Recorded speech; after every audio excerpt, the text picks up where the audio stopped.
Le comité d'orientation et de suivi, COS, du projet de promotion de l'éducation inclusive et de l'empowerment des filles dans la basse vallée de l'Ouémé au Bénin, Pédifille, s'est réuni ce mardi 28 juillet 2026 à Dangbo pour la tenue de sa session semestrielle. Ceci en vue d'apprécier la tête des indicateurs et recueillir les orientations des parties prenantes dans la mise en œuvre du projet Pédifille, exécuté par CIPCRE Bénin avec l'appui de ERIX. Ainsi, il a été présenté aux participants les principales activités menées au cours du semestre.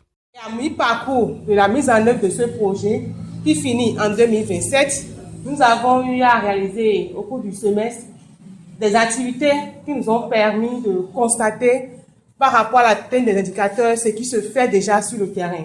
Et premièrement, il y a la protection des enfants contre les violences basées sur le genre, puisqu'on a prévu de travailler avec les filles, la promotion des droits liés à la participation de l'enfant avec une attention particulière portée aux filles et aux enfants handicapés dans le cadre du projet.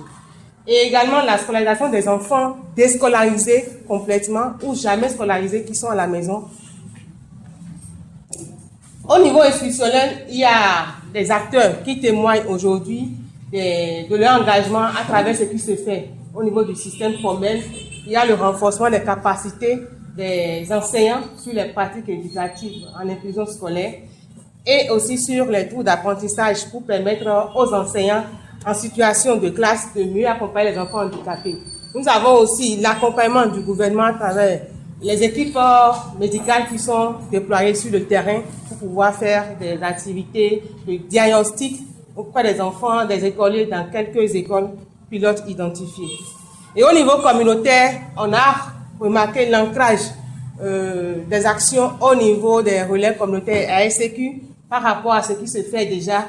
Ça a permis d'avoir des activités de sensibilisation en direction des parents sur l'importance de la scolarisation des enfants afin de favoriser l'inscription et aussi le maintien des enfants à l'école.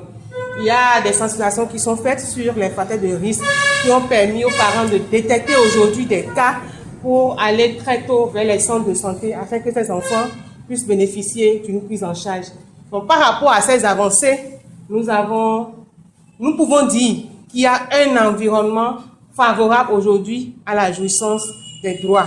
Et nous travaillons à ce que cela soit véritablement effectif dans nos 4 comités d'intervention. Cette session du COS a été l'occasion de mener des réflexions au sein des groupes constitués pour la circonstance. Au regard du niveau d'exécution du projet, un bilan assorti de défis et perspectives est dressé. Globalement, si on doit présenter en termes de résultats, c'est que le projet est exécuté à environ 56%, c'est-à-dire le PA, le plan d'action 2026 du projet est exécuté à environ 56% en termes de taux de réalisation des activités. Et au niveau des indicateurs, nous avons au total 18 niveaux d'indicateurs. Et sur les 18 niveaux d'indicateurs, disons 14 sont déjà atteints en termes de valeur cible au titre de l'année 2026. Il y a encore 4 indicateurs pour lesquels nous avons encore des voies à faire pour vraiment atteindre la valeur qui est ciblée pour cette année. De la même année, nous avons pu évoquer les difficultés rencontrées au cours de la mise en œuvre du projet.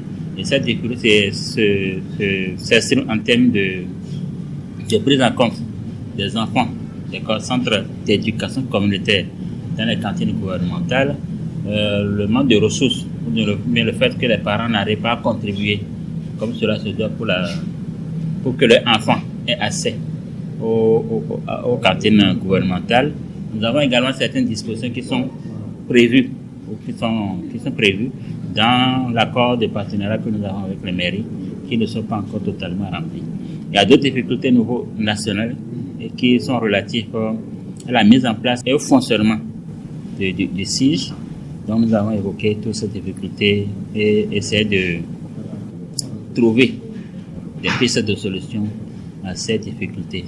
De la direction nationale du CIPCRE Bénin aux autorités communales et départementales, les acteurs sont unanimes et témoignent de l'intérêt du projet Pédifille pour la communauté, tout en espérant davantage. Je voudrais vraiment vous dire merci pour l'excellence de nos relations.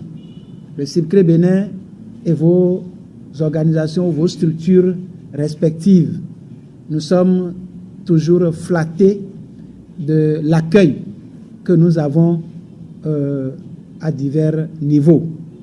Les résultats qui viennent d'être présentés, ce n'est pas SIPCRE seul qui peut faire quelque chose, mais c'est ensemble avec vous, j'allais dire c'est vous.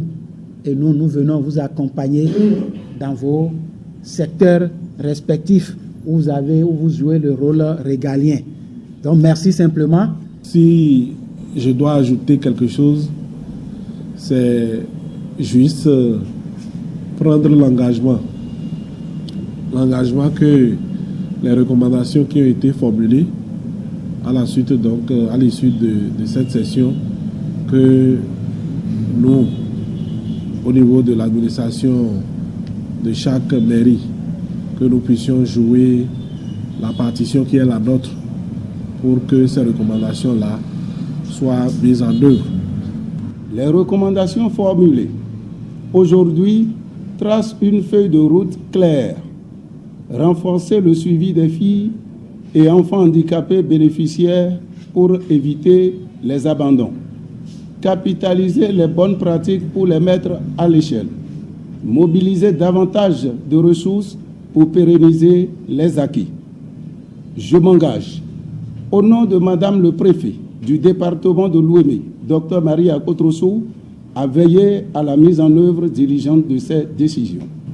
Au nom du directeur de l'enseignement primaire, je tiens à féliciter l'ensemble des parties prenantes, acteurs éducatifs, relais communautaires, parents et collectivités locales pour leur mobilisation constante. Vos contributions et la pertinence des recommandations formulées ce jour guideront nos actions futures pour garantir une école toujours plus inclusive, sûre et protectrice pour nos enfants. Le ministère demeure pleinement engagé à vos côtés pour vous accompagner et renforcer la dynamique en cours. Et la mise en œuvre du projet Pédifille se poursuit dans la basse vallée de l'Ouémé afin de faire de l'éducation inclusive une réalité.